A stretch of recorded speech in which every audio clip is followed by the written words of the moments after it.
The story of Jeremy and Marta give us a great example of how the Imago couples dialogue can help you and your partner break out of the prison of self-absorption. Perhaps you're like Marta and Jeremy in that you fell madly in love and you were both certain that this is the one, right? But soon after you were married, romantic love faded, and now you feel like your partner is so self-absorbed. Now everything is about your partner's needs and wants and desires. What gives? In a weak moment, you might express it like this. You're so selfish. All you can think about is what you need and want from me, and you never listen to me. Only to hear your partner respond like this. I'm selfish. What about you? All you can talk about is how I'm not meeting your needs. Wow. What's happening is a very normal phenomenon we call symbiosis and self-absorption. Symbiosis in a human relationship is a state where you have a limited capacity to understand and appreciate the subjectivity of the other person. Here's what it looks like. You can only see your reality and not your partner's reality. You believe your reality is the only true description of reality. You're convinced that one person is right and the other is wrong. And I'll bet you can guess who that might be, right? Symbiosis is therefore a state where you're both self-absorbed. It's intensified when you insist that your partner see things the way you do. And when this happens, your partner responds by insisting that you see things the way they do. And that's where couples get stuck. What causes this mutual self-absorption, and is there a way to break out of this prison? Consider two reasons we become self-absorbed, and then we'll look at what we can do about it. First, differences activate self-absorption. It sounds funny, but actually discovering that your partner is different triggers self-absorption.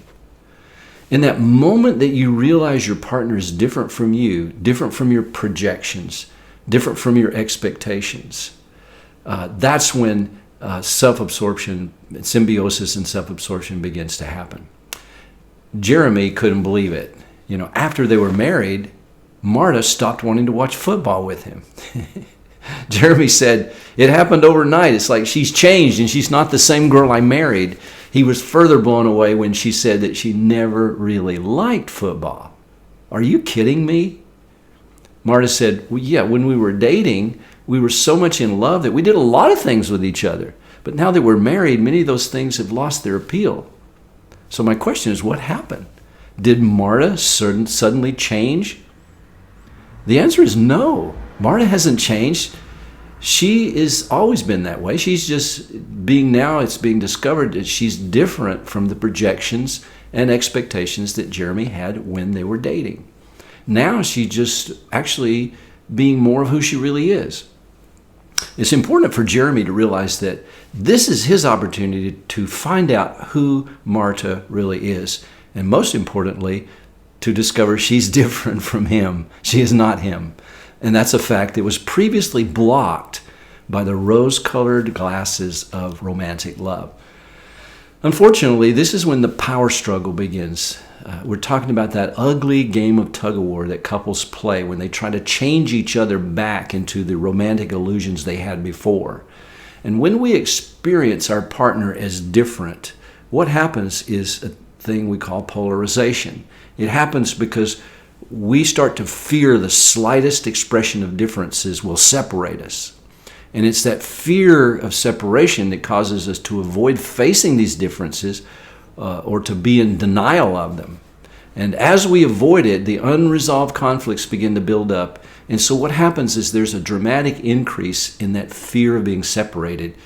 Should we ever get into a fight? Should those conflicts come out into the open? And so that's where sometimes we get really stuck. So discovering our differences is one reason we get stuck in the prison of mutual self-absorption. There's another reason. Childhood pain activates self-absorption. I remember when I was about 7 years old, I was going with my mom and dad to the lake. We would go out to this lake and spend the day swimming and playing on the beach. And I was so excited as I looked forward one Saturday to getting out there, getting into the water, building sandcastles, buying a Snickers bar from the little concession stand there on the beach. And as we were getting out of the car, someone slammed the door on my hand. My little 7-year-old world of adventure ended right there, at least for the day. Because in that moment of excruciating pain, nothing else mattered. The beautiful water, the warm beach, the anticipation of that candy bar, it was all irrelevant. This is a picture of how pain can trigger your self-absorption in a relationship. Pain from your childhood is triggered by your partner. That pain can be very intense, and it's unconscious, so we don't really realize it when it's happening, but it can be very intense.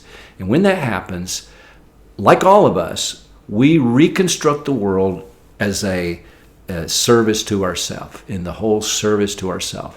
What was once hopeful anticipation in the romantic stage vanishes. The expectation that this person would meet all my needs, that expectation's dashed. And this person is not only different from what I thought, but now they're pushing all my buttons. And in that excruciating pain, you're feeling like nothing else matters. All the wonderful, amazing, beautiful aspects of your partner, they're all irrelevant. You don't see them anymore. All you're aware is the throbbing pain and wanting it to go away, and you get stuck in the pain of self-absorption. Okay, so I get it. Discovering our differences and experiencing pain are two things that activate self-absorption. So how do I break out of this prison? Here's the key. Differentiation. Differentiation and connection break the shackles of self-absorption. Differentiation is learning to see your partner as different and being okay with it. And this is absolutely essential because you cannot be in a real relationship. You cannot empathize and connect with someone that you do not see as separate from yourself. Connection is what unlocks the prison door and sets you free to be focused on your partner rather than yourself. The Imago Couples Dialogue is a powerful tool that can help facilitate differentiation and connection. And here's how it works to help you move from symbiosis and self-absorption to differentiation and connection. Number one, mirror your partner's words. Mirroring is simply listening and repeating back what your partner said, one thought at a time.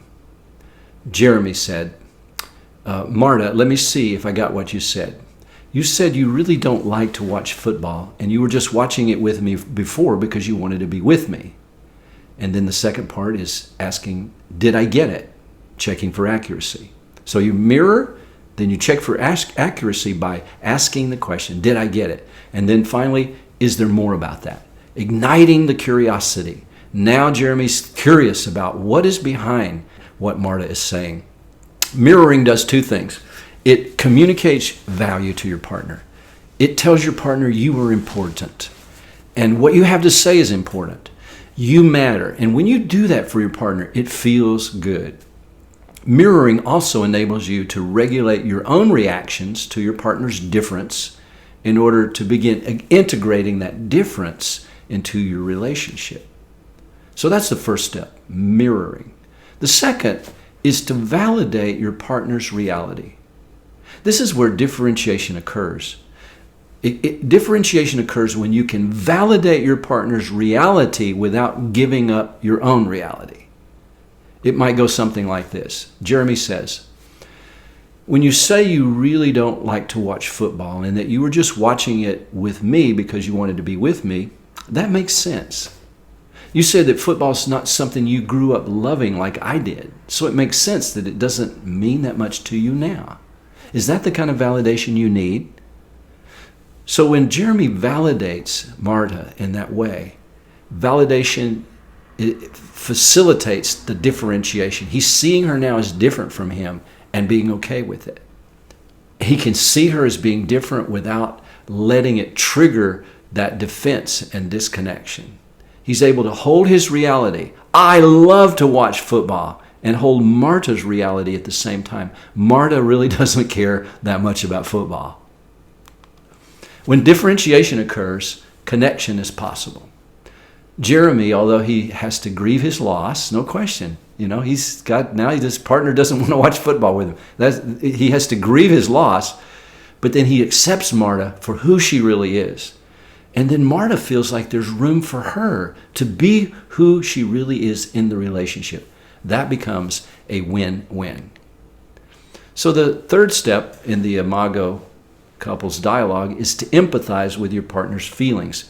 And this is where deeper connection occurs. And with Jeremy, it might go like this. I can imagine that it feels bad, or it even feels maybe controlling to be pressured to do something that you don't really like. When Marta feels like Jeremy is present with her in her pain or frustration, that is when healing and deeper connection occurs. And as a bonus, sometimes this is where what we call recompensation occurs. You see, if Jeremy succeeds in empathizing with Marta, it's possible that she might experience a new openness to watch football with Jeremy, a new openness to look at the wonder of football through Jeremy's eyes. We resist most when we feel controlled. When that control is gone, we become free and maybe even happy to make choices that make our partner happy. To watch or not to watch, that is the question. Well, not really. The question is, are you stuck in symbiosis and self-absorption? If so, there's a way out. It's called differentiation and connection, and the couples dialogue can help you dissolve that symbiosis and break out of the prison of self-absorption.